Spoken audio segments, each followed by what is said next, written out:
안녕하세요. 찰리브라입니다. 열강들의 분쟁과 갈등 속에서 중간에 아무 무고한, 그냥 아무 선량한 시민들만 우크라이나 전쟁부터 지금 이번에 뭐 발발한 지금 이스라엘과 하마스의 전쟁으로부터 자, 그분들만 이제 뭐 중간에서 참 난처한 상황에 있고 사망자만 많이 발생되고 참 그런 걸 보면서 참 그래요. 예, 그래서 제가 오늘도 이제 객관적인 거를 저는 이제 말씀드리려고 하는데 제가 이런 거를 이제 말씀드리면 구독자가 분명히 기하급수적으로 떨어질 건 알아요. 근데 저는 객관적인 걸 좀 말씀드리려고 하는 겁니다. 예. 공중파 미디어가 언제나 오늘도 말씀드리는데 100% 클리어하게 정보를 제공을 해주진 않아요. 거의 다 이제 여러분들이 보시는 그런 뉴스들은 거의 다 서방 미디어에서 거의 오는 거라서 우리가 근데 오늘 좀 약간 사실적으로 제가 함축이 되더라도 좀 사실적인 걸 말씀드리려고 하는데 이게 있어요. 어저께 이제 미국에서 군함을 급파를 했죠. 파견을 보냈죠. 그리고 중국에서 발언을 해요. 남의 나라에 내정 간섭하지 마라. 남의 나라 전쟁을 부추기리 마라. 이런 얘기를 했고 미국에서 어디까지 언급을 했냐면 어디까지 발언을 했냐면 백악관에서 공식적으로 지상군을 투입하지 않겠다. 지상군을 투입하지 않겠다라고 얘기가 나와 있어요. 지금 어디까지 진행됐는지는 몰라요. 일단 근데 백악관에서 이런 스탠스를 취하는 거는 의미가 분명히 있습니다. 과거 같으면 미 해병을 수천 명을 벌써 급파를 해서 시가전을 벌이고 아마 그랬었을 거라고 전 생각을 하는데 일단 군함은 보내는데 한 발 뒤로 물러서요. 이 와중에 중요한 게 자, 오일머니의 이제 핵심인 사우디가 자, 뭐 아실 거예요. 브릭스랑 지금 어떤 관계인지. 자, 사우디가 이스라엘 편을 들질 않습니다. 이스라엘을 미국이 옹호하는 와중에 이스라엘을 100% 돕지를 않아요. 오히려 여기서 선회를 납니다. 그래서 브릭스에 가깝게 오히려 여기에다가 이제 더 힘을 실어주고 이 와중에 더 재미난 거는 G7의 핵심 국가 중에 한 개국인 일본, 이스라엘, 하마스 충돌에 G7과 다른 목소리. 아시겠지만 미국을 대표하는 G7의 대부분의 국가들, 프랑스나 독일은 이스라엘을 지지하고 도와준다. 막 이런 발언을 해요. 근데 일본이 중간에서 돌아섭니다. 에너지 때문에. 러시아와 에너지 관계로 엮여있는 관계이고 사우디로부터 원유를 수급을 받아야 됩니다. 근데 어쨌건 제가 말씀드리고 싶은 거는 G7이 예전 같지 않다는 거죠. 지금 현재 상황이. 거기다가 미국 입장도 어떤 게 있냐면 100% 이기는 게임이면 승부를 던져서 내년에 지지율을 끌어올려야 되는데 이게 만약에 여기다가 이제 불쏘시개를 잘못 부추기면 아시겠지만 사우디, 이란 이런 데가 어디랑 관련돼 있냐면 무슬림하고 관련돼 있습니다. 전 무슬림이 전체가 뭉쳐서 일어날 가능성이 상당히 높습니다.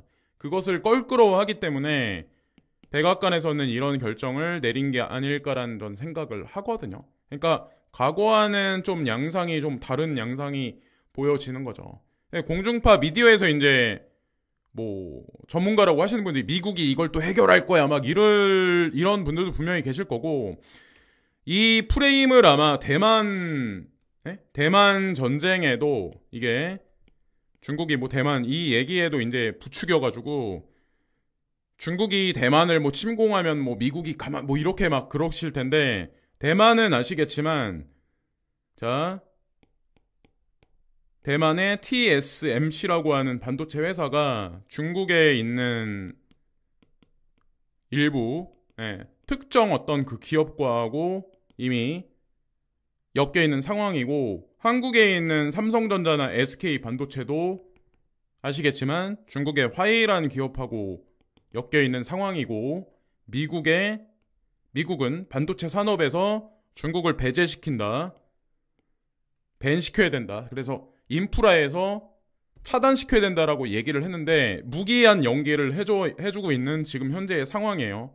여러 가지 정황을 보면 대만 문제 같은 경우도 정치적으로, 금융적으로 중국에서 이미 사전에 그들의 어떤 스탠스를 중국 내부에 녹여낸 게 있지 않을까라는 생각을 해요. 그래서 이것 같은 경우도 뭐 그럴 거야 아마. 미국에서 가만 안 있을 거야. 뭐 미국에서 막 근데 그것도 이제 누가 어떤 사람이 말한 견해가 맞는지 그것도 이제 지켜보세요. 이건 뭐 마치자 이런 의미를 말씀드리는 게 아니라 코어를 얼마나 핵심적으로 알고 있냐 이게 중요하거든요. 근데 이런 여러 가지 정황을 보면 아마도 제 말이 좀 그래서 이거를 또 한국 전쟁 문제까지 끌어들여가지고 말씀하시는 분들도 아마 개 중에는 아마 있을 거예요. 근데 거기까진 제가 이번 이 유튜브 영상에서 말씀드리면은 좀 그렇고 그렇게 사람들이 쉽게 생각하듯이 대만 전쟁이나 특히나 이제 한국 전쟁은 발발하지 않을 가능성이 상당히 높습니다. 네, 제 개인적인 견해는 그래요. 자, 그래서 이런 여러 가지 역학적인 이런 뉴스들까지 다 종합적으로 보시는 게 제가 보기에는 좀 좋지 않을까라는 생각을 이제 하게 됐고 어쨌건 미국 입장에서 무슬림과의 전면전일 수도 있는 상황이 닥칠 수도 있기 때문에 제가 봤을 때는 조금 조심스러운 입장이 아닐까라는 생각을 합니다. 왜냐하면 미국 경제가 예전 같지 않거든. 돈을 쉽게 그렇게 풀어서 누구를 막 이렇게 적극적으로 지원해줄 만큼 지금 현재 상황이 이게 또 이제 트럼프 대통령의 당선과 바이든 대통령의 뭐 재선 출마와 지지율과도 관련이 있는 문제예요. 분명히 여러 가지 것들이.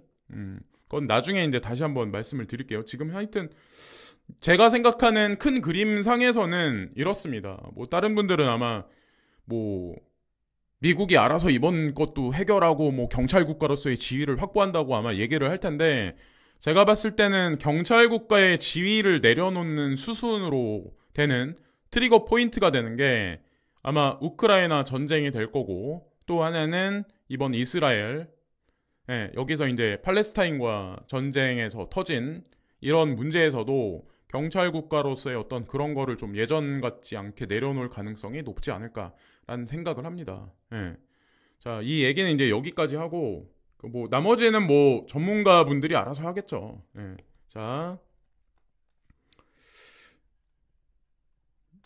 제가 이제 그리고 또 하나는 이 뉴스가 아마 여러 투자하시는 분들한테는 아마 되게 중요할 수도 있는데 전 아시겠지만 그레이스켈 자산 운용사 여기 완전 관련해 있는 코인에 100% 거의 전략적으로 투자하고 있는 사람이고 아주 오래전부터 저는 계속 적극적으로 그래서 블랙록의 ETF보다 GBTC가 세계 첫 번째 ETF가 될 가능성이 높다라고 아주 오래전부터 이제 주장했던 사람이에요. 근데 얼마 전에 폭스 비즈니스 기자가 미국 SEC 10월 13일까지 그레이스켈 항소 여부 결정할 거야. 이게 사실 5일 전에도 이 얘기가 있었거든요.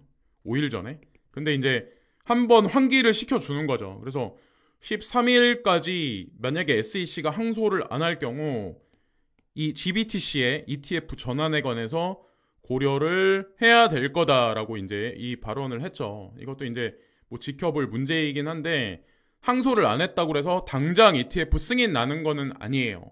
시간이 정해졌겠죠. 그래서 어쨌건 제가 생각하는 ETF 시점은 2024년 1월 달부터 3월 사이. 빠르면은 1월 달, 늦어도 3월 안에는 되지 않을까 개인적으로 이제 생각을 합니다. 딱 반감기 직전이다. 그리고 얼마 전에 이제 사실은 창펑자오 여기 세계 최대 가상자산 거래소죠. 창펑자오가 손가락 4개를 가리키면서 버드를 조심해라고 그런 의미의 발언을 했는데 지금 이 전쟁이 발발한 걸 버드라고 말할 수는 없어요. 그냥 어찌 보면 엄청 큰 거기 때문에. 그러나 버드가 됐건 지금 현재 뭐 불안한 어떤 그 부정심리가 전 세계 금융시장과 가상자산 시장에 이입이 됐건 어쨌든 방향성은 정해져 있습니다.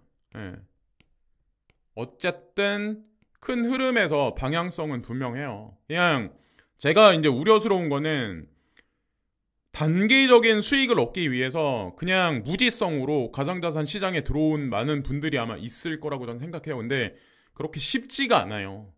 내 인생에서 내 인생을 풀어나가는 것도 쉽지 않듯이 가상자산 시장도 전 똑같다는 생각을 하거든요. 그렇기 때문에 현물 경제에서 내 인생을 못 푼 걸 여기서 대리로 만족하고 대리 수익을 걷기 위해서 이거는 쉽겠지라고 생각하는 거는 그거는 오판이에요. 똑같습니다. 원리는. 예. 거기서도 망했는데 여기서까지 망하면은 진짜 오갈 데가 없는 세상이 되잖아요.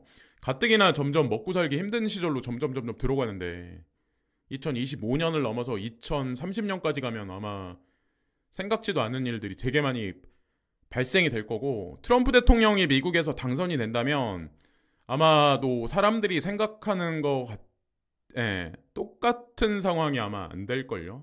더 극단적인 상황이 발생될 확률이 좀 높다라고 생각하거든요. 그리고 이거는 이제 실은 미국에 이제 여기 GDP를 이제 발표를 했어요. 여기 보면은 자, 미국의 이제 은행들이 중국의 어떤 GDP에 관해서 예측한 자료가 나왔는데 얼마 전의 자료죠.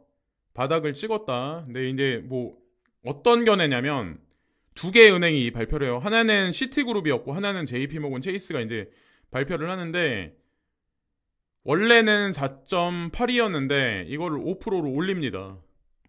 5%로. 그러니까 올 하반기를 얘기를 하는 거예요. 그리고 또 웃긴 거는 뭐냐면 미국은 금리를 동결한다고 얘기하는데 중국은 어저께부로 유동성을 풀겠다. 경기가 침체이기 때문에 이런 발언이 아마 나왔을 거예요. 조사 찾아보시면 아마 아시겠지만. 그래서 그게 어떻게 구현이 될지는 모르겠지만 내년에 제가 알기로 IMF가 어저께인가 그저께 성장률 발표를 한 걸로 알고 있거든요.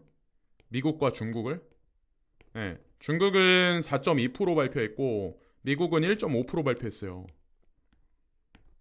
그리고 인도는 6.3%를 아마 발표를 했을 겁니다. 자, 이 뜻하는 바가 뭘까요? 이번 이스라엘 전쟁에서도 G7과 비하인드에는 브릭스가 대두를 합니다. 만약에 사우디아라비아가 오일머니의 베이스고 중심이잖아요. 과거와 같이 G7에 편중을 한다면 얘기가 달라지지만 사우디조차도 이쪽으로 돌아섭니다. 이걸 어떻게 해석을 해야 될까요? 그러니까 한마디로 축이 바뀐 거죠. 이거를 우리 대중들은 과거 100년의 프레임이 있기 때문에 강달라다 지금 일시적으로 그러기 때문에 거기에 막 해가지고 야 말도 안 돼 무슨 뭐 미국이 세계 경찰 국가인데 이렇게 그러시면서 이제 뭐 그런 분들 되게 많을 건데 이제 지켜보세요. 대만에 관한 얘기도 이제 미국이 해결할 거야 막 이렇게 얘기를 하지만 그것도 지켜보세요. 그 자료와 기록들은 분명히 여기 남습니다. 그렇기 때문에 나중에 결과값이 나오면 지켜보세요. 미국과 중국에 관련해서. 그리고 휘발유 수요 22년 만에 최저 국제유가 5%대 급락했다. 이번에 이스라엘 사태가 터지면서 급락을 했던 게 급등을 했죠. 4~5% 정도. 다시 제자리에 올라가서 뭐 인플레이션의 위기감이 조성되고 FED는 여기에 명분이 생깁니다. 금리 동결할 수 있다는 명분이 생겨서 아마 연준 고위급 인사들이 아마 여러 명이 아마 그 발언을 했을 거예요. 금리 동결해야 돼. 지금 위기야. 그러니까 다른 나라 중앙은행들도 그렇게 지금. 근데 아시겠지만 연준은 금리를 올리기도 내리기도 상당히 껄끄러운 지금 현재 포지션이에요. 근데 아주 우연치 않게 지금 이스라엘 이 사태가 발생이 된 거죠. 우연의 일치라고 하기에는 좀 모호한 그런 게 있는 현재 시점에서 금리 동결 말할 수 있는 거에 힘이 실리는 거죠. 금리를 올려도 내려도 사람들이 이제 내리는 거에 기대를 되게 많이 하고 있는데 제가 봤을 때는 내린다고 해서 내리면은 거기서 오히려 더 문제가 불거질 거라고 생각을 하고 석유 수요가 파괴가 시작됐다. JP모건 유가 86달러 전망. 그래서 이게 이런 전망치가 지금 전쟁이 발발하면서 다 의미가 없어진 거죠. 근데 다만 중요한 건 전쟁이 사그러들면 어떻게 이 위기감에 관해서는 또 어떻게 될까요? 극적인 반전이 생길 가능성이 있죠. 근데 언제 끝나냐? 이제 그것도 문제라고 생각을 해요. 그리고 이제 브릭스 공동 통화를 마련한다. 이제 제가 말씀드렸죠. XRP 스위프트 2.0을 추구를 해서 각국 은행들이 브릭스 관련한 브릭스 인프라의 각국 은행들이 처음에는 본인들의 명목 화폐를 수합하고 그 다음에 CBDC를 발행을 하고 CBDC를 수합을 하고 그 다음에 이제 공동통화 마련을 할 텐데 이 러시아가 이제 무슨 얘기를 하냐면 세계는 부채와 예속을 초래하고 경제 식민지로 변모하고 전 세계 개발 자원을 박탈하는 것을 목표로 한다. 금융 및 경제 모델의 독재를 점차적으로 제고하고 이 미래를 좋아할 사람이 거의 없을 것이라는데 동의할 것이다. 따라서 다수의 인류에게 더 민주적이고 더 정직하고 공정한 다극 질서를 구축하는 과정은 필연적이고 역사적으로 필요하다. 그래서 세계는 아시겠지만 단극체제에서 다극체제로 갖는 거는 분명합니다. G7의 트렌드에서 G20의 중요성이 대두되는 시절로 다극체제로 들어가는 거는 그거는 자명한 사실이에요. 대중이 인지하든 부정하든 그거는 변하지 않는 저는 현재 프레임이라고 생각하거든요. 강력한 경제적 기반을 구축하는데 선제적으로 이제 적용된다. 따라서 유명한 사례 중 하나는 아시아와 중동의 여러 중앙은행이 디지털 통화를 발행하고 교환할 수 있는 공동통화 프로젝트다. 이 얘기를 해요. 그래서 공동통화를 이면에서는 지금 준비하고 있고 제가 언뜻 이제 기억이 났는데 미국에서는 이란을 두고 너네가 이번에 전쟁을 일으킨 장본인이지 이 시나리오를 구현했지라고 얘기를 지금 하고 있잖아요. 근데 아시겠지만 러시아와 중국이 이 반대편에 서 있습니다. 지금 현재. 거기다가 전 세계 무슬림이 이 반대편에 서 있어요. 저는 이쪽 편을 들자는 얘기가 아니에요. 여기서도 이분법 논리를 적용해서 제가 이 얘기를 하면 전쟁이 일으킨 당사자들을 그거 해야지라고 이제 저한테 말씀하시겠지만 저는 그냥 힘의 논리를 그냥 여기다 적용시켜서 그냥 현재 어떤 프레임이 우위에 서 있는지 그거를 말씀드릴 뿐이에요. 그냥 중간자적 입장에서. 그리고 그 결과값에 관해서는 그냥 지켜보자는 의미로 저는 이제 말씀드리는 거예요. 왜 미국 편 안 드냐 저한테 이제 그러실 분 있겠지만 이분법 논리를 적용하는 거는 그거는 1 플러스 1은 2라는 거 생각하는 그런 분들이고 저는 이런 부류가 아닙니다. 이런 게 당장의 조회수는 끌어들일 수는 있지만 인지 능력이 떨어지시는 분들은 지금 막 대만 문제 같은 것도 미국이 어떻게 할 거야 막 이러면 와 막 이러죠. 나중에 제가 얘기한 게 사실이 되면 그때 가서는 어떻게 할 건지. 그러니까 그런 거를 잘 사람들을 관찰을 잘 해보세요. 기억을 잘 해보시고 이 사람이 이렇게 발언했었는데 이렇게 됐구나. 이 사람이 이렇게 발언했는데 진짜 실제로 시간이 지나니까 이렇게 됐구나. 저는 제가 중요시 생각하는 거는 이런 부분을 좀 중요시 생각을 하거든요. 제가 2018년부터 중국이나 인도에 관해서 오히려 선진국들이 더 뒤로 빠질 거고 탈달러화가 진행될 거라고 저는 그때서부터 이거를 말을 안 바꾸고 계속해서 고집을 부리면서 지금까지 주장해왔던 사람이에요. 한국만 막 묻지마 범죄가 있는 게 아니라 이제 이런 거죠. 태국 방콕 쇼핑몰 총격으로 2명 사망, 용의자는 14살 소년. 사람 많은 곳에 무슨 일이 생길지 몰라요. 2024년이 되고 올해 연말부터 해가지고 그리고 우리나라에 국한된 얘기는 아닌데 이것도 계속 세금을 걷어들일 부분이 줄어듭니다. 다른 나라도 비슷해요. 사람들이 이제 헬조선이라는 얘기를 하면서 뭔가 피해 나갈 거를 찾으면서 막 그러는데 헬조선이 아니라 지금은 헬월드예요. 똑같아요. 사람 사는데. 여기서 이민 가면 뭔가 잘 될 것 같고 나는 또 다른 뭔가 행운을 얻을 것 같고 그럴 거라고 생각을 하는데 제가 봤을 때는 지금 현물 경제 무너지는 거는 여기나 미국이나 중국이나 뭐 비슷비슷합니다. 몇몇 개 전 세계에서 성장률이 높은 몇몇 개 국가 빼고는 대부분의 국가는 비슷비슷해요. 거기다가 선진 경제 있잖아요. 여기가 아마도 고령화에서 더 아마 벗어나기 힘들 겁니다. 인구, 브릭스의 몇몇 개 국가가 인구나 여러 가지 면에서 성장 발전할 수 있는 공백이 더 커요.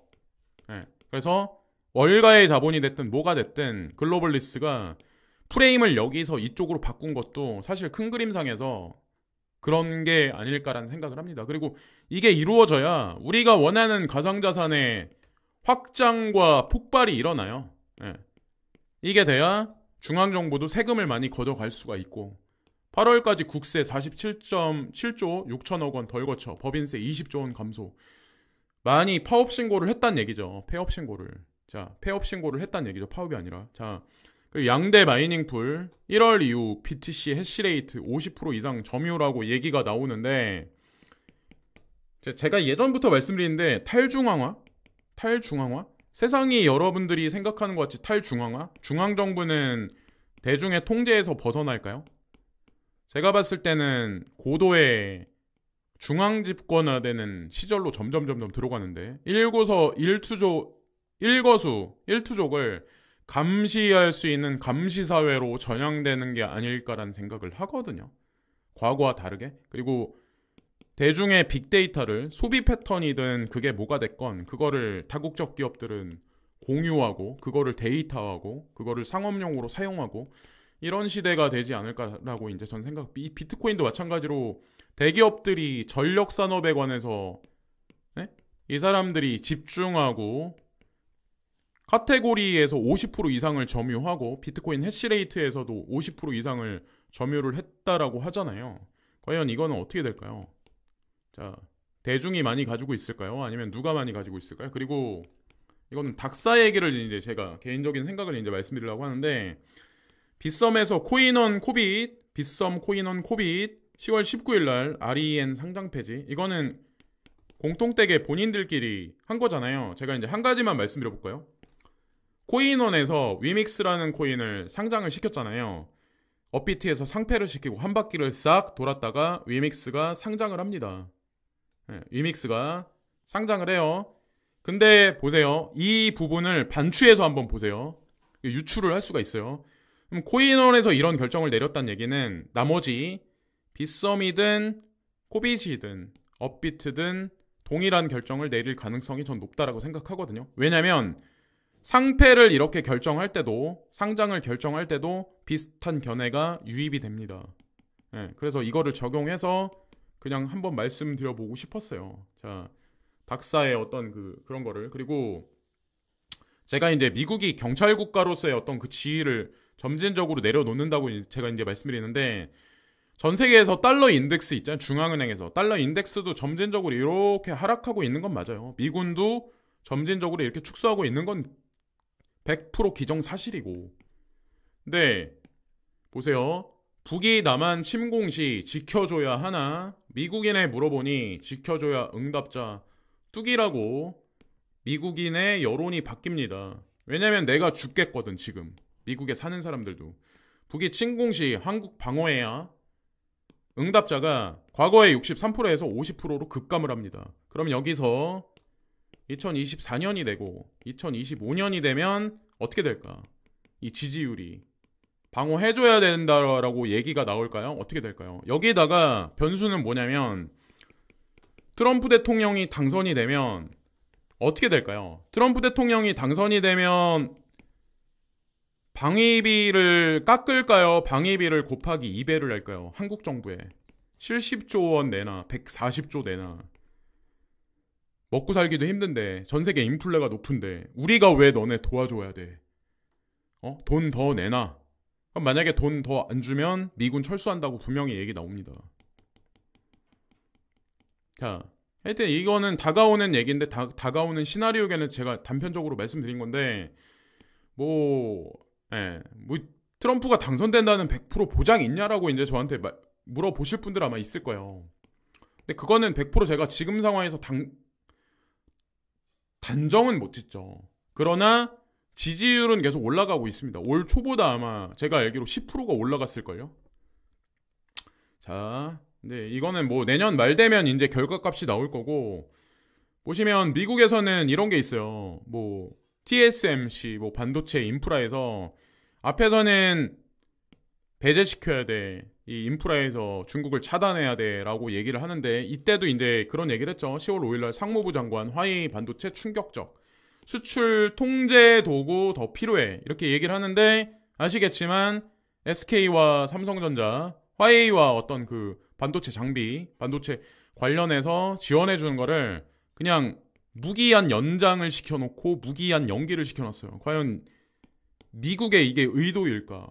여러분들은 어떤 생각하시나요? 미국에서 만약에 의도가 있다면 반도체 산업에서 중국을 썩 죽여놔요. 완전 그냥 근본적으로 죽여놔야 됩니다. 4차 산업에 어찌 보면 핵심 산업이 반도체 산업이기 때문에. 근데 왜 이럴까? 이렇게 얘기는 하지만 왜 밑구녕에서는 TSMC나 SK나 삼성전자가 그런 식으로 움직이고 있을까? 과연 미국도 감당하지 못하는 누구의 힘이 작용해서 그럴까? 이게 과연 음모론일까요?